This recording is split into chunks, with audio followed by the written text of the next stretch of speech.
Hello everyone, আমি দেবারতী। তোমরা দেখছো হিয়ানশি। ভিডিওগুলোকে লাইক অ্যান্ড শেয়ার করে দিও, সাবস্ক্রাইব করে দিও চ্যানেলটাকে। আর তোমাদের যদি ভিডিওগুলো ভালো লেগে থাকে আর নতুন কোন কোন বিষয়ে তোমরা ভিডিও দেখতে চাইছো, প্লিজ কমেন্টস করে আমাদের জানিও।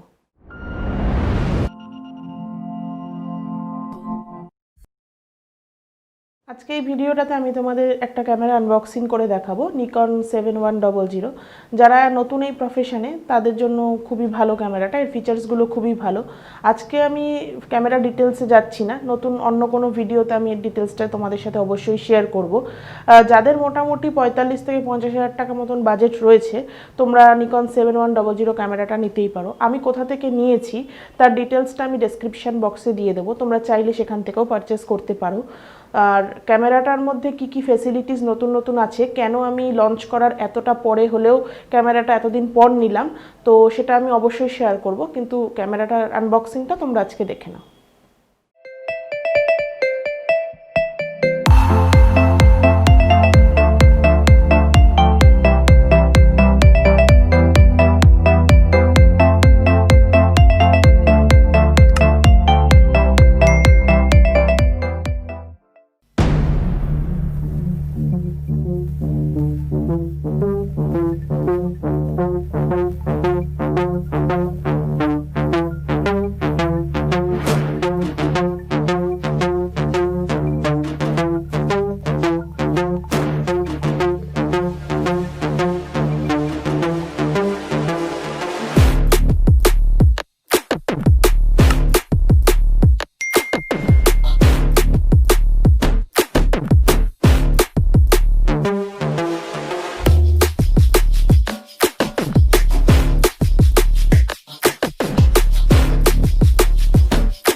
megapixel DX format CMOS sensor with no OLPF, X-Speed 3 processing, ISO 100 to 6400 standard up to 25,600 expanded, maximum 6 fps continuous shooting in DX mode, 7 fps in 1.3 crop mode, 51 point AF system, 15 sensor cross type, 2016 pixel RGB metering sensor, spot white balance in live view mode, 1080-60i by 30p video recording, inbuilt stereo mic, mic jack and audio monitoring jack, pentaprism with 100% coverage and 0.94 magnification, 3.2 inch or 1.2 meter dot LED screen, front and rear IR receiver, water and dust resistant as same to same D800 and D300S। এই ক্যামেরার basic ফিচার্সগুলো আমি তোমাদের সাথে share করলাম। তোমরা যদি কেউ purchase করতে চাও, আগেই বলেছি যে ভিডিও ডেসক্রিপশন বক্সে আমি কোথা থেকে পারচেস করেছি তার ডিটেলস আমি তোমাদের সাথে শেয়ার করছি। যদি তোমরা চাও তাহলে ওখান থেকে কিনতে পারো। এটা কোনো রকম প্রমোশনাল ভিডিও না, আমি যে স্টোর থেকে কিনেছি তার এক্সপিরিয়েন্সটা আমার খুব ভালো ছিল, তো আমি চাই তোমাদেরও এক্সপিরিয়েন্সটা খুব ভালো হোক, সেই কারণে আমি আমার ডিটেলসটা শেয়ার করেছি। তো তোমরা চাইলে ওখানে গিয়ে নিতে পারো। ভিডিওগুলোকে লাইক অ্যান্ড শেয়ার করে দিও, সাবস্ক্রাইব করে দিও চ্যানেলটাকে। আর তোমাদের যদি ভিডিওগুলো ভালো লেগে থাকে আর নতুন কোন কোন বিষয়ে তোমরা ভিডিও দেখতে চাইছো, প্লিজ কমেন্টস করে আমাদের জানিও।